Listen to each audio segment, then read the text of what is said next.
안녕하세요. 최강스카이 입시연구소 김소장입니다. 오늘은 저번 편에 이어 일반고 선택에 대해서 말씀드리도록 하겠습니다. 일반고 선택을 할 때 어떤 기준을 가지고 하면 좋을 것인가에 대해서 많은 고민들을 하시는데 조금이나마 고민을 덜어드릴 수 있는 방송이었으면 하는 마음에 만들었으니 영상 끝까지 보시고 참고하셨으면 좋겠습니다. 일반고를 크게 분류해 보면 과학 중점고, 교과 중점고, 일반고 이렇게 세 가지 형태로 구별할 수 있습니다. 과학 중점고부터 특징을 말씀드리면 전체 과목 시수의 45%가 수학, 과학 과목으로 진행을 하고 있습니다. 이에 수학, 과학 관련 활동이 매우 다양하고 자연 이공계 종합전형 준비에 타 일반고에 비해 유리할 수 있습니다.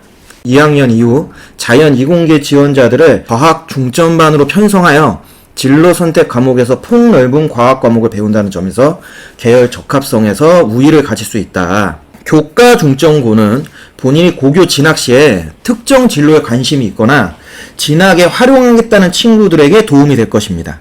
교과 중점 과목이 대부분 진로 선택 과목으로 활용을 하고 그거에 따라서 연계하는 동아리 활동으로 이어져 있기 때문에 관련 진로에 따른 종합전형에 도움이 된다. 일반고는 일반 교과 과목 중심으로 문이과 통합 과정으로 진행되고 각 학교별 특색 활동을 중심으로 해서 종합전형 대비를 하고 있습니다. 각 학교 특징을 보았다면 이제 입시적으로 장단점을 좀 체크해 볼 필요가 있는데요. 이제 과학 중점고는 이공계 종합전형에 다른 일반고들에 비해 유리하다는 것과 그만큼 수학, 과학, 학업 역량이 있는 친구들이 모이다 보니까 내신 경쟁이 좀 상당히 힘들다. 이런 단점들이 있어요. 또한 학교 활동이 많고 심화 활동에서 시간적으로 좀 많이 투자해야 하다 보니까 수능 학습 시간을 좀 따로 만들기가 상당히 까다롭다. 교과 중점고 같은 경우에는 교과와 관련된 계열에 대한 이제 진로 종합 전형이죠. 이 부분이 유리하고 이와 관련된 활동이 많아서 수능 학습 시간이 좀 부족하다. 이게 확실하게 좀 장단점이 되게 명확하다라는 겁니다. 대신에 이제 과중고에 비해서는 내신 경쟁이 좀 더 할만하다. 그리고 이제 진로 활동하고 내신 학습을 병행하면서 입시 준비가 가능하다. 이 부분이 이제 과중고에 비하면 좀 장점이다. 이렇게 좀 보여질 수 있을 것 같고요. 마지막 일반고 같은 경우에는 모든 입시 전형에서 본인의 목표하고 입시 플랜에 맞추어서 진행할 수 있다는 게 이제 최대 장점이라고 볼 수 있습니다. 다만 이제 반대로 얘기를 하면 이제 종합전형에서는 아무래도 과학 중점고나 교과 중점고에 비해서 당연히 불리할 수밖에 없다. 이 부분은 확실히 단점으로 작용할 가능성이 매우 크다. 이렇게 말씀드릴 것 같고, 이제 대신에 이 내신 경쟁에서의 이제 학습 효율성이라고 하는 부분이 있잖아요. 그리고 이제 가성비라고 하는 부분. 이 부분만큼은 과학 중점고나 교과 중점고에 비해서 일반고가 훨씬 더 유리하다. 여기에 하나 더 바로 수능 학습 시간을 만들어낼 수 있다는 부분에서 수능에 대한 공부를 충분히 할 수 있다. 이 부분이 일반고가 다른 학교들에 비해서 가지고 있는 장점이다 라고 말씀드리겠습니다. 위의 내용들을 다 정리해 보면 교과 전형을 기준으로 해서는 과학 중점고나 교과 중점고나 일반고 모두 주력 전형을 활용을 하고 있죠. 근데 어디가 더 좋다 이건 없다라는 거. 본인의 내신 성적이 모든 걸 결정하기 때문에 어느 학교에 가든 자기가 내신을 잘 만들면 무조건 승산이 있다. 이렇게 이해하시는 게 제일 좋고, 종합전형 같은 경우에는 확실하게 좀 차이점이 있죠.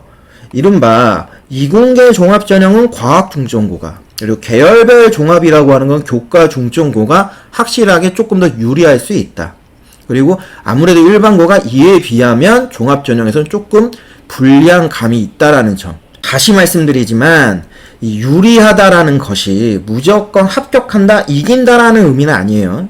종합의 핵심이 활동도 중요하지만 계열에 맞는 학업 역량의 내신 성적이 영향을 가장 많이 주고 있어요. 그렇기 때문에 내신이 좋으면 그만큼 종합전형의 가능성도 있다라고 보셔야 돼요.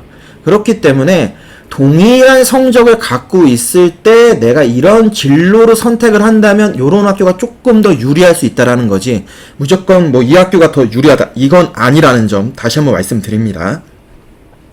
수능 같은 경우에는 모든 일반고가 특목에 비해서 유리할 수 있어요. 수능 학습 시간하고 수능 교과목을 배운다라는 게 가장 큰 장점이니까. 그러면 일반고끼리 경쟁을 했을 때 그 수능은 어디가 더 유리할 수 있냐, 여기까지 조금 더 세분화해 본다면 당연히 일반고가 가장 수능 학습하기 유리하겠죠. 그 다음 교과 중점, 그리고 아무래도 일반고 중에 수능 학습이 제일 어려울 수 있는 부분이 과학 중점고라고 보시면 됩니다. 여기서 얘기하는 또 수능에 대한 유불리는 수능 학습 시간이라고 하는 거에 유불리라고 보셔야 돼요. 잘하는 친구들은 어디에 가든 수능 다 잘 봅니다. 그러니까 그런 기준이 아니라 학습 시간이라고 하는 걸 만들어내고 그 과정에 공부를 한다. 이 부분에서는 아무래도 일반고가 다른 학교들에 비해 더 유리할 수 있다. 이렇게 이해하셨으면 좋겠습니다. 일반고를 선택할 때 고려해야 되는 부분들에 대해서 좀 고민을 많이 해봤어요. 여러 가지 기준들을 세울 수 있는데 오늘 내용을 기준으로 해서 우리가 좀 보면 교과, 그리고 종합, 수능 각각의 좀 적합화되어 있는 학교들은 어떻게 선택하는 게 좋을까? 첫 번째, 교과. 이 내신을 생각해서 학교를 선택한다면 가장 기본적으로 보는 게 학습 분위기죠. 학습 분위기가 있냐 없냐 이걸로 이제 판단들을 주로 하시는데, 저는 개인적으로는 학습 분위기보다는 내신 경쟁이 가능하냐, 그러니까 공부를 잘하는 애들이 많이 모여있으면 학습 분위기가 좋잖아요. 그러면 내 애가 거기에 가면 공부를 잘할 것 같다라는 생각들을 하세요. 물론 평소보다 공부를 더 잘할 수 있겠죠. 하지만 그게 내 아이의 성적을 올린다라는 얘기가 아닌 거예요. 그렇기 때문에 가장 중요한 건 내신 경쟁이 가능하냐, 이거는 이제 좀 따져보셔야 돼요. 그래서 학교 분위기가 좋아도 본인의 학습 역량이 없으면 결국 남들의 성적을 지켜주는 지킴이가 되는 거지 본인이 성적이 올라가는 게 아니다. 이 점에서는 내신 경쟁을 통해서 한 등급 상승이 가능하냐, 이걸 우선적으로 따져보시고, 그 다음 이제 학교 분위기나 뭐 시험의 난이도, 뭐 재원생들의 학업 역량 등을 좀 고려하시는 게 좋지 않을까 싶습니다. 종합전형 기준 했을 때는 첫 번째는 이제 그 학교 종합전형에 대한 입시 결과를 확인하는 게 제일 중요하죠. 이제 종합전형 입시 결과가 다른 학교에 비해서 월등히 좋다고 하면 일단 종합전형에 적합한 생기부 관리를 잘해준다는 거예요. 그러니까 종합전형에서 가장 중요한 게 생활기록부 내용이기 때문에 이 학교가 생활기록부 관리를 되게 잘해주는 게 매우 중요하거든요. 그거를 이제 확인할 수 있는 가장 대표적인 게 이 학교의 종합 입결이겠죠. 물론 이제 입결을 우리가 맹신할 수는 없지만 그래도 많은 학생들을 수시전형에서 종합전형을 활용해가지고 보낸다? 그러면 이 학교 종합전형에 적합화되어 있는 활동도 많지만 더더욱 중요한 생활기록부 관리를 정말 잘해주는구나, 이렇게 판단하시면 됩니다.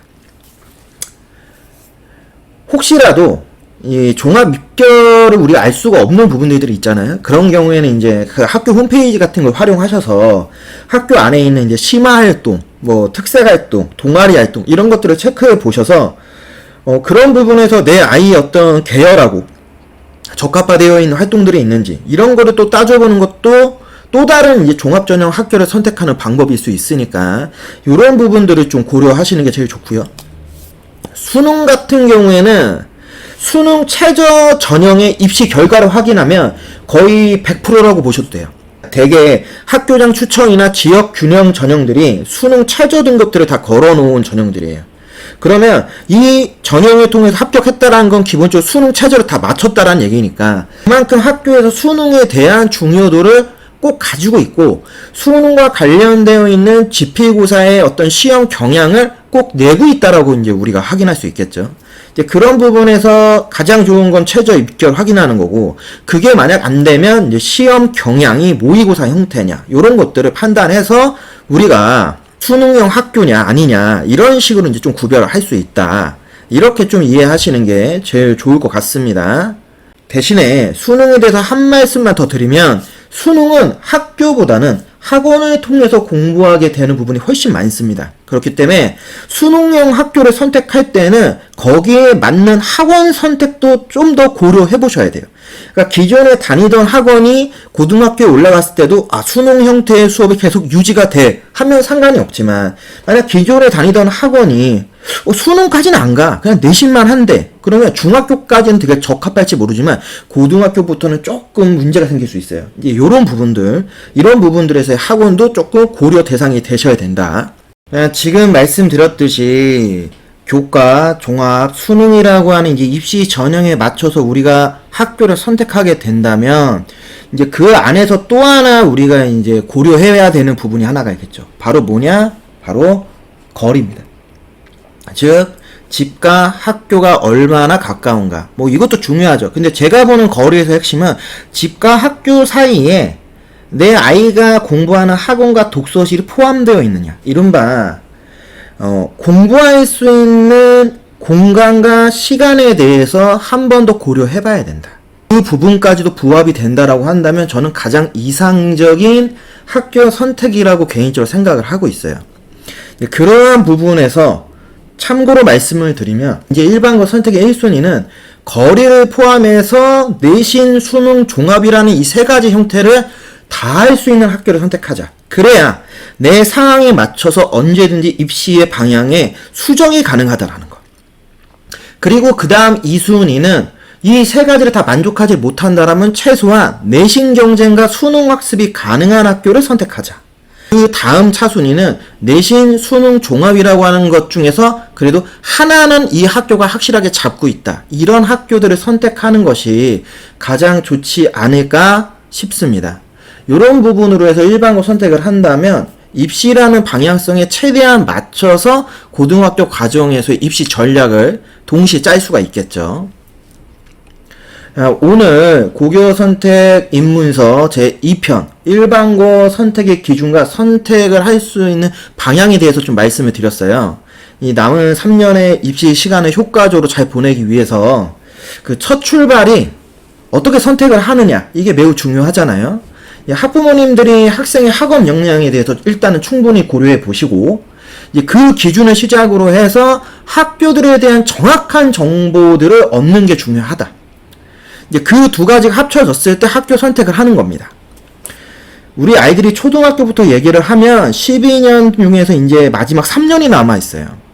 입시는 저는 마라톤과 같다라고 항상 생각을 하는데 지금 12년 중에 9년을 보내고 3년이 남았지만 실질적으로 마라톤의 거리로만 따져보면 지금이 딱 절반인 반환점을 돌고 있는 시점입니다. 입시적으로 좋은 기회를 만들 수 있는 기회가 아직도 있습니다. 다음 시간 저희 최강스카이 학원 재원생 및 학부모님들을 위해서 저희 동네 있죠. 이 최강스카이를 기준으로 한 저희 간성역을 중심으로 한 동네에 도대체 어느 고등학교들이 포진되어 있는가, 그리고 그 학교들은 어떤 특징들을 갖고 있는가, 그리고 장단점은 어떤 게 있는지에 대해서 한번 소개하는 시간을 갖도록 하겠습니다. 오늘 일반고 선택에 대한 얘기를 했으니 저희 학부모님들한테 더더욱 구체적인 그런 학교들에 대한 말씀도 좀 더 드려야 되겠죠. 그래서 그런 식으로 한번 활용하는 시간을 갖도록 하겠습니다. 그러면 다음 시간에 뵙겠습니다. 최강스카이 학원의 입시연구소 김소장이었습니다.